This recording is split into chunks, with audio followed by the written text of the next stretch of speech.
Hey guys, it's Jag. Welcome back to the arcade. Let's get back to just another game, Sly Cooper and the Thievius Raccoonus. So, I've kind of developed a system with how to deal with the landscapers. Every time they come by, assuming they're not in the middle of one of my episodes, I edit the last videos I recorded until they go away. And hopefully, they're far enough away right now to get through another 20 minutes of recording. Obviously, whining and complaining about it isn't going to do me much good. I might as well put the time to use.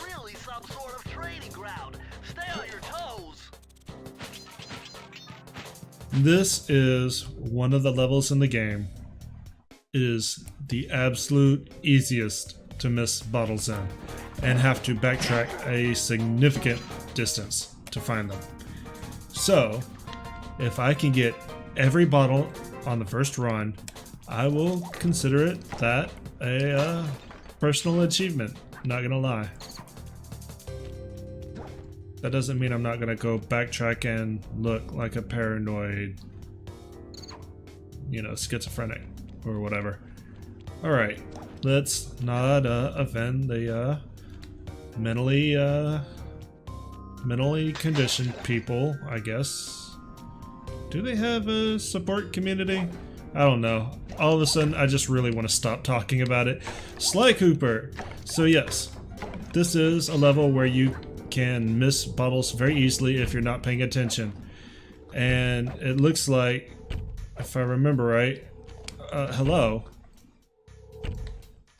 There. If I remember right, this looks like you can't get across, but I think you can. Or you can at least get up there. If only I could remember how. There's no way around there. Because if I'm gonna miss any bottles, those are gonna be the one. Right. We don't care about pitfalls anymore. Haha, suck it, gravity.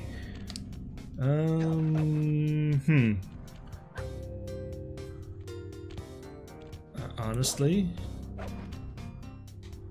think I just come at it from a different angle. I'm going to have to pay attention to that and try to make sure I don't hit a point of no return. Anyways, let's go on this way. So yeah, that gravity power-up that I got in the last episode, I thought was the one that I was really hoping for to get in Ms. Ruby's domain, because I thought you got that there, like you got the waterproof one before you hit Ms. Ruby's domain. But I was wrong. You do get it early enough where it's really useful. There is a charm half buried in the snow, and I see a pathway, but I need to take out the security first. So let's do that, and then come down here, get the charm. Slipped right off the edge. You can tell because I went into my sneaking mode, and collect these bottles. Now let's head back. Really, game? Really? We're gonna be doing this the entire time. Seriously.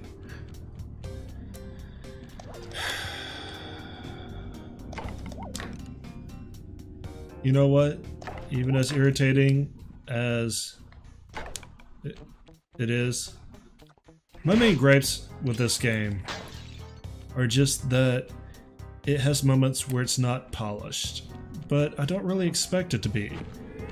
Like I said, I'm pretty sure, 90%, wow, got hit, 90% sure this is Sucker Punch's earliest game, or one of their earliest. I don't really expect them to have their stuff together. Is this progress? It's not frustrating. It's just what you expect from a, well, that's kind of progress. Yeah, it is progress. Alright. It's just what you expect from a developer. Especially a developer in the 90s. Like, I don't think modern gamers really appreciate how kind of hacked together these early games were, and you know, the tricks that you pulled off to kind of get around making them work. I thought you could get up, but you can't. Like, they look polished on the outside, but they are surprisingly really not. Like, some of that is the engine that they're developing on and the tricks that you have to do to get the engine to do what you want. Some of that's the hardware that you're fighting with. And some of that's just like a programmer's skill. And if you found a method to do a thing and it worked, you really didn't care how clean it looked. Like, who's gonna look inside your code? Not the gamer. Nobody's gonna, you know, look inside Fallout 3 and realize that all the monorails or all the subways are basically static models attached to a guy running around the map with a monorail attached to his head. But it works because that was the easiest way and the most reliable way to, you know, code that sort of pathfinding.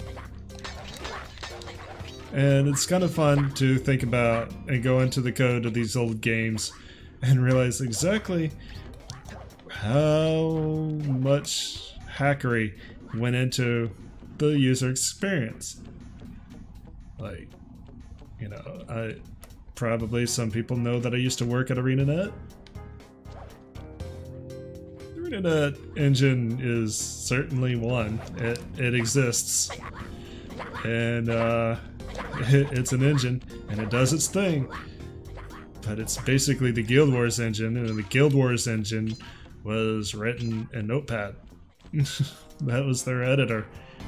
And so you have to do some interesting things as a designer to get your code to work. But that's neither here nor there. Alright, we got these 3 bottles, and I kind of feel like I'm back. I mean, I see the start right there. Kind of feel like I guess I'm not there. Alright, I guess I'm not where I thought I was. So let's keep going. I thought it was above those bottles I couldn't get. And that's gonna bother me a lot. Because there are some simple... What? Okay. Sly, you do whatever it is you just did. Those 2 bottles that I passed up, there's some simple trick to get to them that I forget every time. And they are the easiest bottles in the game to miss and think that you can't get to. And I don't want to leave without them, because once you do, there's no going back. And I don't really want to do a skip or backtrack any further than I have to. Okay, you gonna cooperate this time? That was weird. Maybe it's because there wasn't a sparkle. Alright, now we do this a 3rd time, but at least we got all the bottles.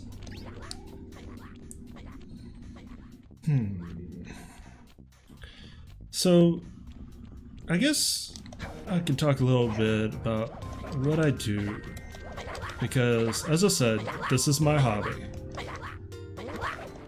When I was first moved up here, my first job was in video games. I worked for the Microsoft XBLA division and bringing arcade. Why am I coming back over here? Bringing arcade games to, you know, the arcade. I don't know how to finish that sentence. And honestly, no fanboyism, I really think the Xbox Live Arcade is the finest example of that sort of indie platform that has existed since. It was just so polished, it gave, ooh, aha, I think I accidentally ran into those two bottles.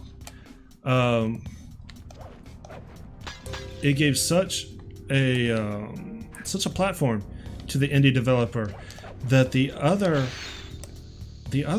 major companies actually had to catch up on. Like, Microsoft was the first one to really give them a chance, and that was, I grabbed the thing. You want to do the thing? That was like, you didn't see that often. You saw it with Steam, of course, but at the time on a major console, like, Nintendo put up major hurdles to the indie platform, and Sony was kind of in between Microsoft and Nintendo, but Microsoft really gave them a presence. Sorry, the delay sometimes still throws me off. Really gave them a presence beyond other companies. I mean, look at, like, you know, Behemoth and Sky Studios, and I want to say even like Super Meat Boy. Maybe Super Meat Boy was more Steam, but you know, you didn't see these people on Nintendo or Sony, not the GameCube or the Wii, not for a while, or the PS3. So the arcade was kind of an experiment that Microsoft really succeeded with, and then, you know, once they had their teeth cut, then Sony and Nintendo, why? Really came in and started gobbling up their share of the indie market. Because, like, hey, people actually really do want these games. So I saw a lot of interesting games in the Microsoft XBLA program, and that was where I got my start. And then after a few years of that, I worked on Microsoft Connect, and we all kind of know how that turned out through no fault of my own, I just want to say. That was one of those things that was really ambitious. Why can I not talk all of a sudden? It was really ambitious. It had a lot of good hardware and software. It was really useful for applications beyond gaming. Like, it's found more use in I think even like biology and prosthetics than it ever really did in gaming.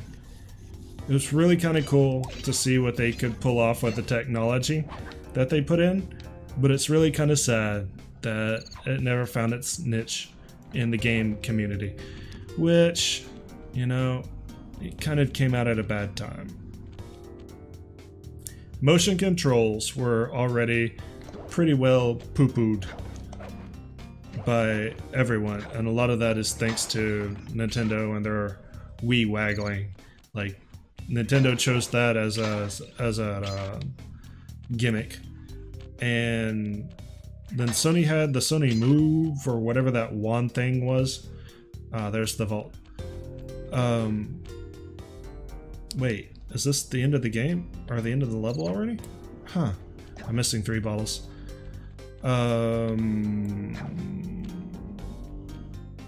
After that, so can I not get back easily? Alright, so after that, Microsoft's like, you know, they're trying something more than just motion controls. They wanted full body controls, and it kind of worked. It didn't really work well with many body types, and unfortunately it didn't really work well with children, which is your primary market for that. As much recording as they did, they never really got a handle on how kids move, and that's because kids move in some really odd ways. Like, if you think about let's say throwing a baseball, right? If you have an adult do it, they're probably just gonna do like, you know, a half-hearted overarm throw. If you have a kid do it, they're probably gonna go through the full range of motions that they've seen on TV, imitating adults. They're gonna do the wind-up, the pitch. They're all gonna have slightly different variations on that, and I fell. And so, you know, kids are kids. They're limitless potential, I will say. And they never really got a feel for a suite that would always recognize a kid doing a simple motion. I thought I left those. Alright. And you can tell that I thought those might be the one based on the fact I went directly there. So because they couldn't come up with like a uniform suite of kids doing a motion, the Kinect would kind of do its best interpretation, but the Kinect is not a human. So that was one of its big flaws. The other flaw was body size and body type, but mostly body size. If the subject was too small or too tall, the algorithm just couldn't identify where the limbs were, and it was looking for limbs to be able to identify a motion. So that's why you would see some pretty screwed up things. Lucky for you, I burst in chaos theory. Otherwise, this code would have been unsolvable. Input 932. 9-3. Oop, wrong way. That is super dark. 2. You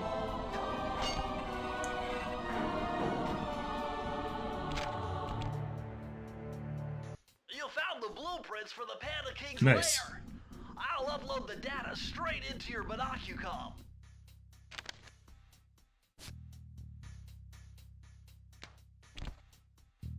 So, anyway, I spent some of my career on that, and then after that, I went to ArenaNet and worked on the first expansion.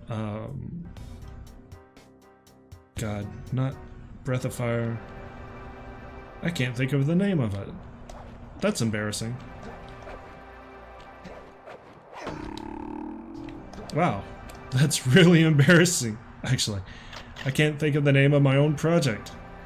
But anyway, I worked at ArenaNet for some time there, and I got a feel with how it was to some of my designers, you know, what they had to do to get their code to work properly. So, you know, Guild Wars 2 engine was not the best. I calculated the trajectory of these rockets, and I'm 99% sure you'll be able to ride them all the way to the top of that statue before they explode.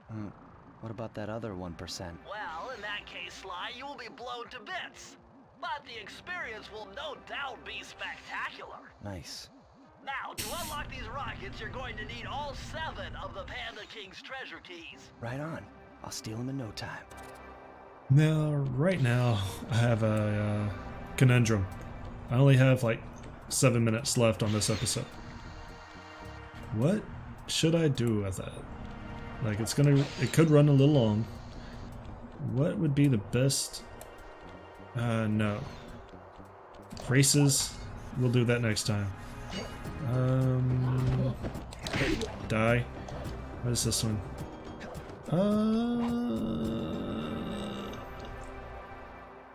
Sure. Might run a little long. But we'll go ahead and do the Carmelita episode. Because at least it moves at its own pace, essentially. So we'll see how quick I can get through it.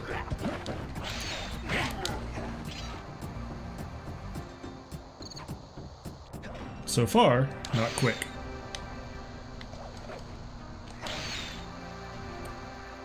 we are actually... Freeze, Raccoon! How can I freeze when my heart warms at the very sight of you? Shut up, Ringtail. I don't know what you're doing here in China, but I'm sure it can't be good for whoever owns this place. You must only have eyes for me if you're too blind to see what's going on around here. All I see is a pathetic thief who's escaped justice for far too long. I'm proud to be a thief, especially when I'm stealing from a vicious extortionist like the Panda King. Open your eyes, detective. These quaint temples are a front for an illegal explosives factory. Don't try to confuse the issue. You criminals are all the same, and none of you can escape justice. Carmelita has an interesting and continuing concept of good and evil. In Carmelita's world, being a police detective, good is always on the side of the law. But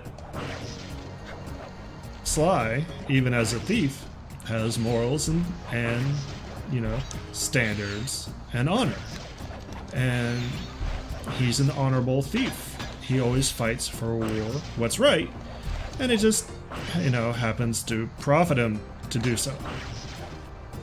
So this little tete-a-tete, I guess, continues for most of the series.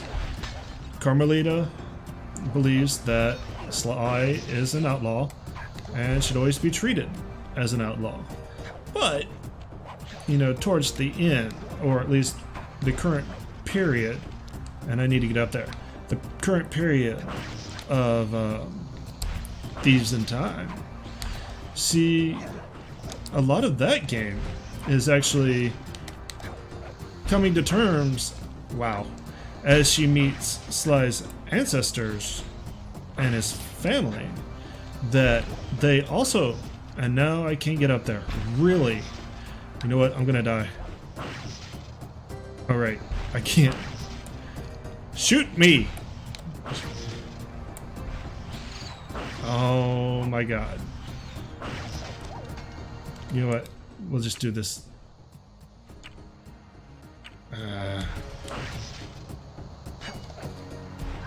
Here, easy target. Let me run into your bullets. Come on. It's gonna take me longer to die than anything else. Damn these upgrades. Alright, you know what? We'll just exit and come back in. Yeah, this episode is definitely gonna run a little long. Oh well. But yeah, I think of Thieves in Time as Carmelita coming to realize that the law is not always right, and those against the law are not always wrong. I don't think that if there is a Sly 5, they will ever make her anything but a cop. At the same time, she's getting more and more sympathetic as time goes on to the Sly gang. That looks like a giant... What is she standing on? Is that statue has eyes. I just noticed that. These quaint temples are a front for an illegal explosives. Really would love to be able to skip the text. Yeah. Oh, okay, it's that dragon. That's what she's standing on. That's why it has eyes. Man, that threw me off. I don't think I've ever paid attention to that. Ha ha ha. You know, joke, joke. Furry bait here.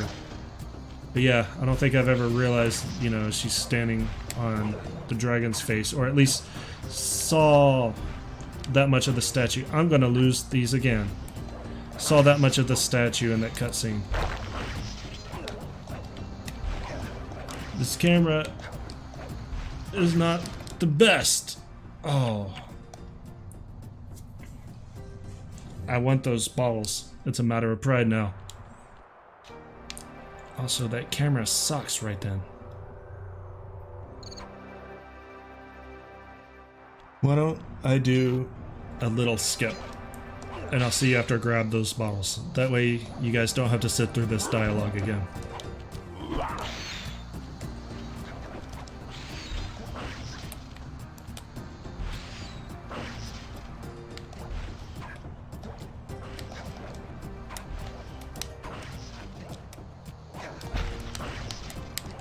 There. Why was that so hard? And the thing is apparently you have to get up there to continue. So, what the hell? Do you just... Is there a way up that I was missing? Do you just die if you don't get up there? What a weird design choice. Anyways, now that we have that, we can continue on.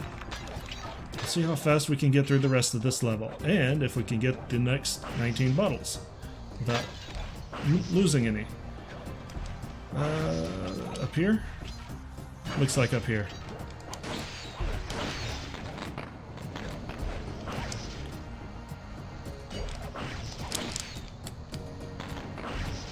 It's an interesting puzzle. I do like the fact that they integrated fireworks into their puzzle design. Feels very thematic.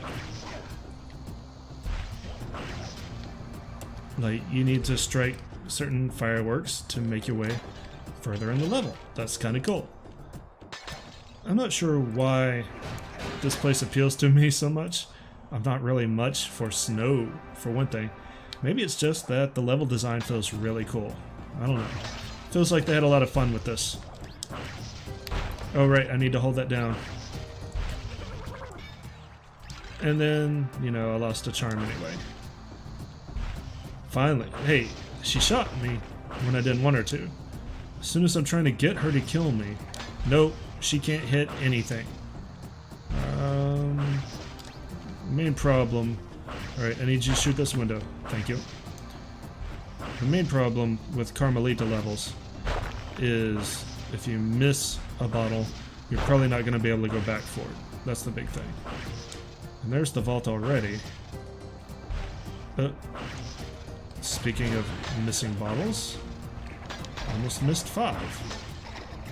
Is that the vault? No. Let me down. She lit that on fire, I didn't. That's not the vault. That was just a save. Similar, but different. I thought that was awfully early in the level. But yeah, there's so much destructible environment that if you miss something, you're probably not going to have a pathway back. And I need to adjust the camera, please. Camera. Camera, what are you doing? Camera. Seriously. Camera? Okay, I guess I'm going this way. I really didn't want to. Can I look and see if I'm missing something? No. Looks okay. I forgot, I have these blueprints already. So, I should probably take advantage of those more. But I think I'm okay. Yes.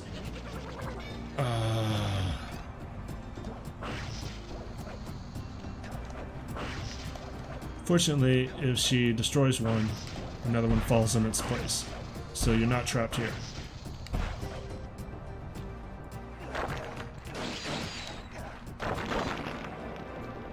And there's the vault. Now where do I go? Up here?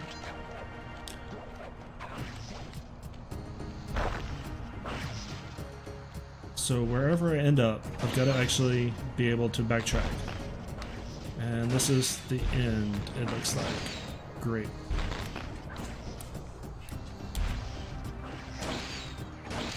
Launch all these fireworks.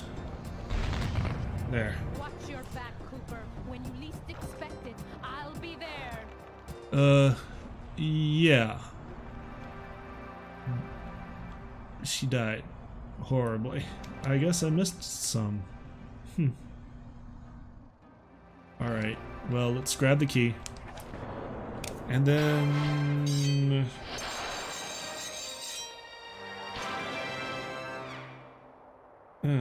this is an interesting decision.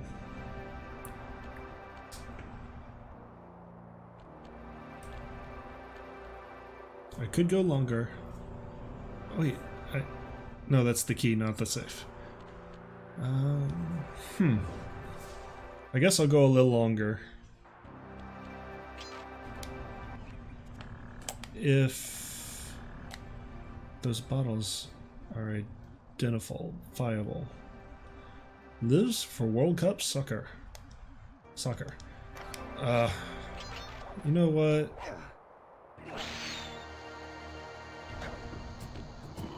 I think... God, this is hard. I think I'm going to call it an episode. Next time, before we start the episode, I will open with grabbing the bottles that I missed.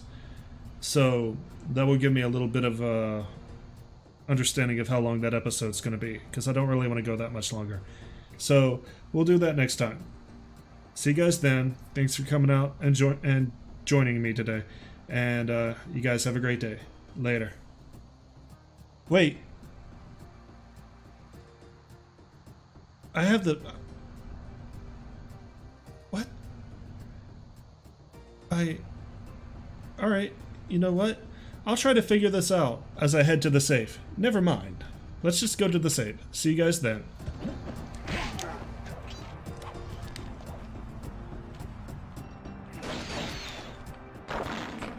So, two things. One, I have no idea when I cracked the safe. The last thing I remember... Unfortunately, this vault code appears to have been written in owl dialect. I won't be able to crack the code until we meet and defeat the bird who created it. Because that makes sense. Yes, you can't actually open the safe until you've finished the game. So, I only really came back here to show you that scene. But, the last thing I remember, I had like 7 bottles. And so, I'm doing my outro, and then I see I've got enough bottles to crack the safe, and I never remembered collecting the bottles that I needed. That's what threw me off. The second thing is, remember those 3 bottles that I spent so much time trying to get, and then I thought that was the required path, so you'd just be blocked if you couldn't get them? There is actually another firework if you miss those bottles or you can't get to them to allow you to proceed through the level. Anyways, we're done here. Like, seriously. That's the end of this episode. Thanks for coming out and joining me today, guys. I hope you guys enjoyed it. I know it was a little bit awkward. I'm going to see what I can trim out, and see you next time. Y'all have a great day. Later.